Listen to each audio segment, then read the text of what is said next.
Jūs gal stokit šalia ir taip žmonės tai būtų vaikų.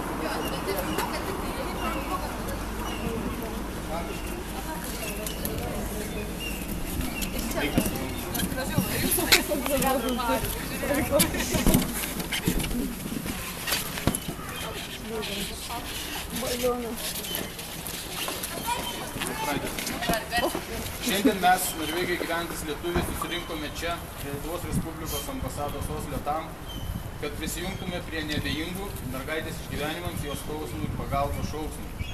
Šiuo susibūrimu mes norime parodyti, kad nesame abejingi įvykiams, kurie vyksta toli nuo mūsų, kurie labai stipriai palietė mūsų visų širdis, amoraliems įvykiams, kurie peržengė visas žmogiškumo ribas. Mes norime padėti mergaitei būti išgirstai. Labai gaila ir skaudu pripažinti, bet tokia yra tiesa. Lietuvą valdo teisininkų klanas, kuris gina pedofilus. Arba jų bijo. Lietuvą valdo nusikaltėliai, kurie melą verčia teisėtumui.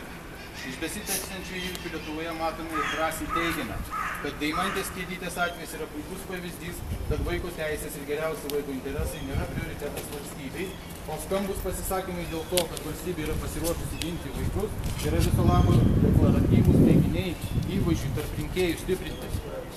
Lietuva yra ratifikavusi Jungtinių tautų vaikų teisių konvenciją, kurios trečiame straipsnėje nurodoma, kad imantis bet kokių vaiką liečiančių veiksmų, nesvarbu ar tai darytų valstybės ar privačios įstaigos užsiimančios socialinio aprūpinimu, teismai, administracijos ar įstatymų leidimo organai, svarbiausia vaiko interesų. Šios svarbaus dokumento 19 straipsnėje taip pat pabrėžiama, kad valstybės pareiga yra visomis įmanomomis priemonėmis užtikrinti vaiko apsaugą nuo bet kokios formos smurto, tame tarpe seksualinės prievartos. Deja, dabartinė situacija susijusi su mažamete rodo, kad didžiausias dėmesys yra teikiamas visuomenės susipriešinusių nuomonių nagrinėjimui nei rūpesčių vaikų. Mes esame susirūpinę, kad yra kalbama tik apie teisėsaugos veiksmus, apie motinos, kurią mergaitė vadina vardu, ar kitais bjauriais žodžiais, apie globėjų teisės ir pareigas. Tačiau visiškai pamirštama, kaip jaučiasi vaikas, ką jis išgyvena ir kokią įtaką tai turės jo tolimesniam gyvenimui, kai sėkmingai raidai.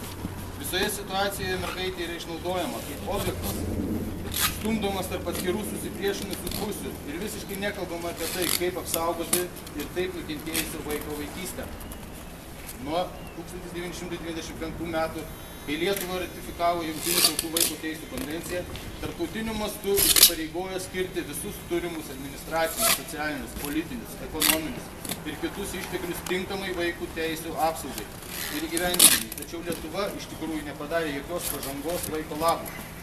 Lietuvos Respublikos teismai, spręsdami Kėdytės gyvenamosios vietos klausimą, bei leisdami teismo sprendimą vykdyti skubos tvarka, kaip valstybė narė, Lietuvos Respublika akivaizdžiai pažeidė ne tik tos mergaitės interesus, bet neįgyvendino, neužtikrino, kaip taip pažeisdama Jungtinių tautų vaiko teisių konvencijos 12 straipsnių pagrindų prisiimtą įsipareigojimą, tai yra, kuris reglamentuoja valstybės dalyvės, garantuoja vaikui sugebančiams suformuluoti savo pažiūras, teisę laisvai jas reikšti visais įliečiančiais klausimais.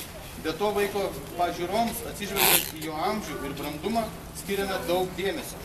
Todėl vaikui būtina suteikiama galimybė būti išklausytam bet kokio jį liečiančio teisminio ar administracinio nagrinėjimo metu tiesiogiai ar per atstovą ar atitinkamą organą nacionalinių įstatymų numatytą tvarka.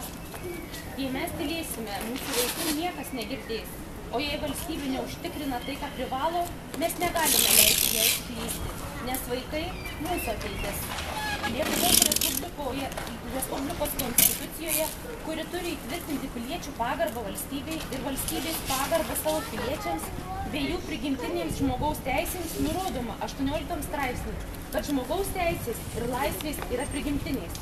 38 straipsnėje, kad valstybė saugo ir globoja vaikystę, o nepilnamečius vaikus gina įstatymas.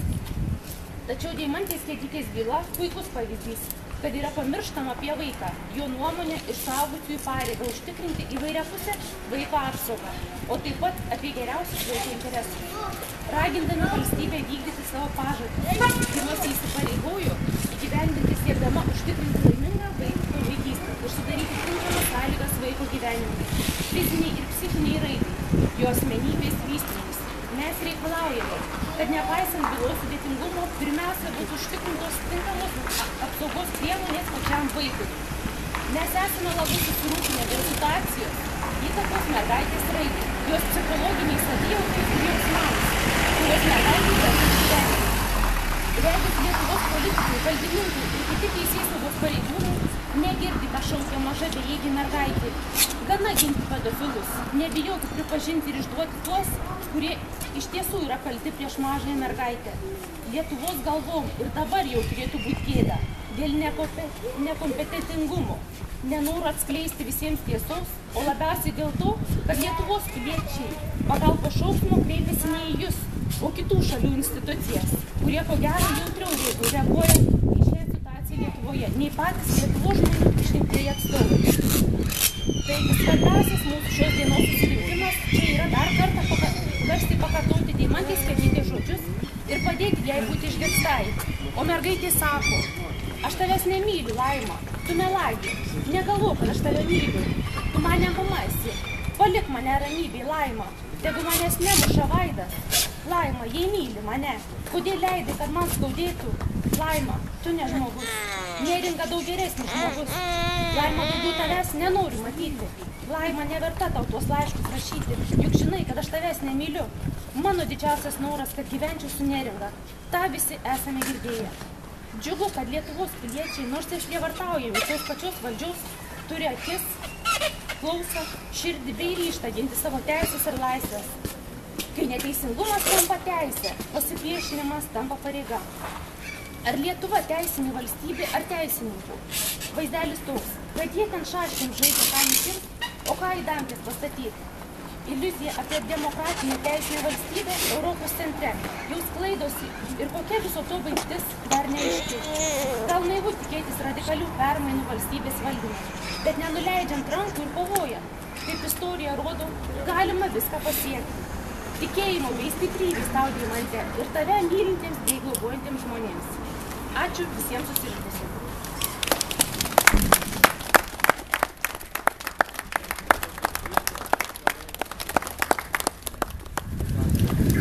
Galim padėkioti žvakutės, gal pabūti. Ačiū, Dietovas. Vėriai šaunuolis, tai manau. Tai dabar labai fainai būtų, kad visi sustotų. Jo, moteris. Viena bendra mūsų.